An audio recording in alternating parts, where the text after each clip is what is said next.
The party has been on the road for days, the wagon wheels clunking about in the various potholes. You, the driver, look off into the distance on the right-hand side of the road and you see what appears to be a medium to large size creature rustling in the grass, moving about. You approach cautiously. As the wagon draws nearer, you notice that it is a deer, and all 4 of its legs are broken. It's on the ground, struggling to try and get back up, but it can't. The party looks on in horror. It just can't figure out what it is that it needs to do to help this poor creature. This is a moral dilemma, and it's going to take travel and introduce the idea of conflict to the characters in your party. Stay tuned.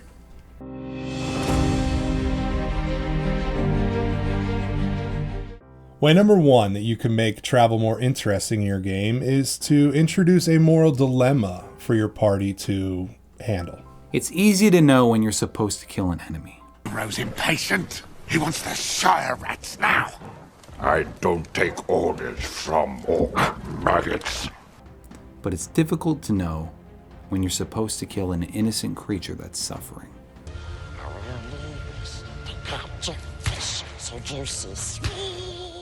Yeah, so whether or not to put this poor thing out of its misery is definitely going to create some conversation amongst your players at the table. Some people might want to help it in different ways. So first of the moral dilemmas. But let's think of a couple more examples.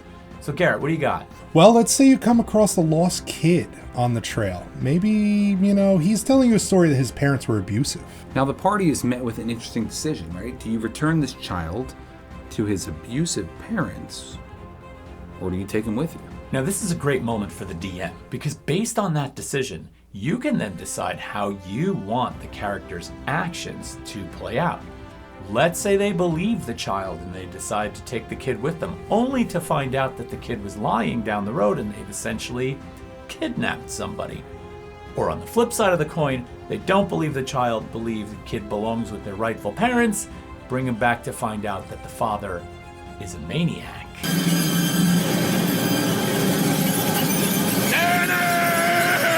Or maybe you bring that kid back to the family home and you found 2 bodies in that home. That kid murdered his parents. So a moral dilemma can do a lot of things, right? It can also test your party's loyalty to each other. Maybe one of your party members encounters someone in secret when the rest of the party's not around. Maybe they're on watch at the campfire at night while on the road. Someone tempts them with a lot of money or maybe with violence to steal something from the party. They basically test the loyalty of one character against the party. As a player, and you're faced with this, option, would you double cross your friends and steal from the party? So when traveling, we can use moral dilemmas to really find out what our characters would do when put in these interesting and tempting situations.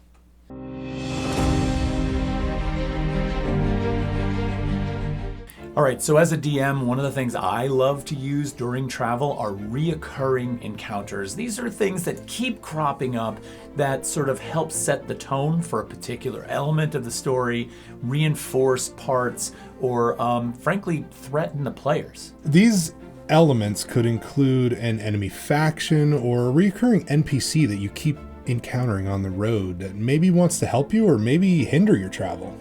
When thinking about reoccurring encounters, right, think about the Nemesis system from Shadow of Mordor. Come through me. You ain't coming through me.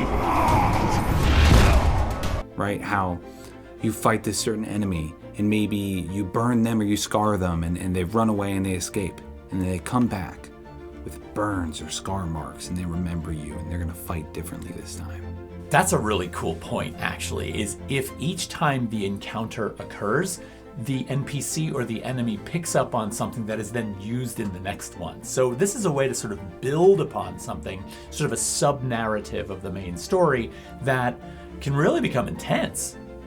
Or as an example, in the module Curse of Strahd, the DM is encouraged to bring Strahd in as different NPCs. He's shape-shifting, changing, and messing with the party as they're traveling.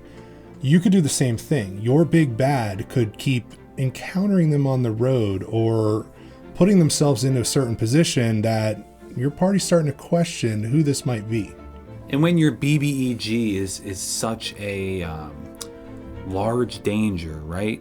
Having them just appear won't work, but not having the party interact with them won't have much stakes when they do finally meet up. So having them kind of slyly interact with this BBEG throughout their travels could add some tension.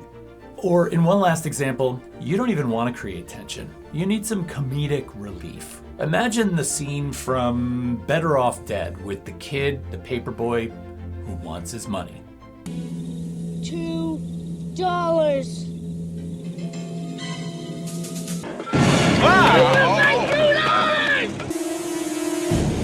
I want my $2! In this sort of scene, you could have some annoyingly repetitive NPC encountering the party, and it does something funny. Maybe it creates an endearing character that way.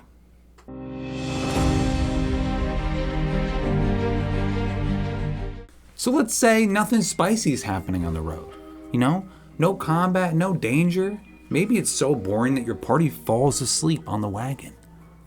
Well, what happens when you fall asleep, Todd? I know you're not talking about my campaigns, but I will say this. Dream sequences are a great way to sort of fill in some of those uneventful situations. So either you doze off, you fall asleep at night. The DM can bring in a dream sequence that can create a whole new storyline.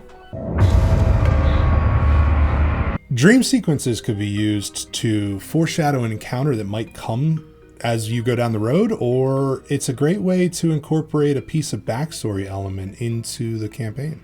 And let's say maybe your party member has a dream about their mother who passed away, right?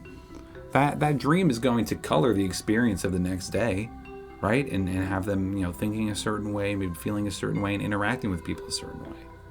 I love this notion of dreams foreshadowing things that are to come, especially when dreams also have recurring themes in them. So imagine for a minute if every dream started in the same location, but had different outcomes each time the character had it.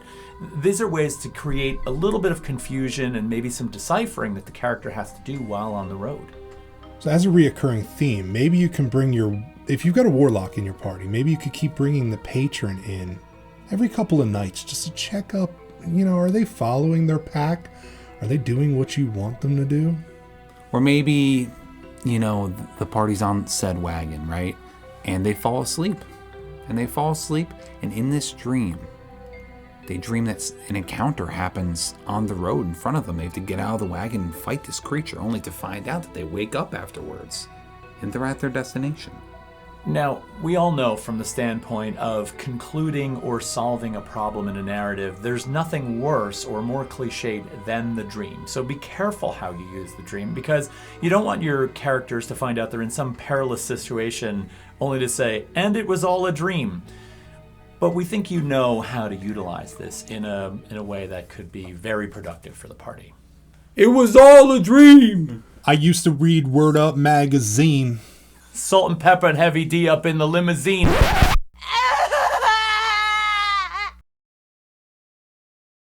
He held us at gunpoint and made us do that, all right?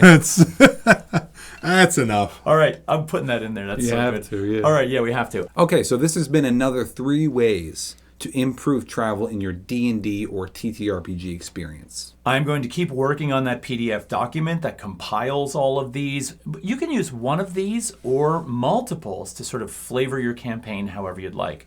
Either way, if you like what we're up to, please hit like and subscribe. Follow along for more. We can't wait to give you more of this content.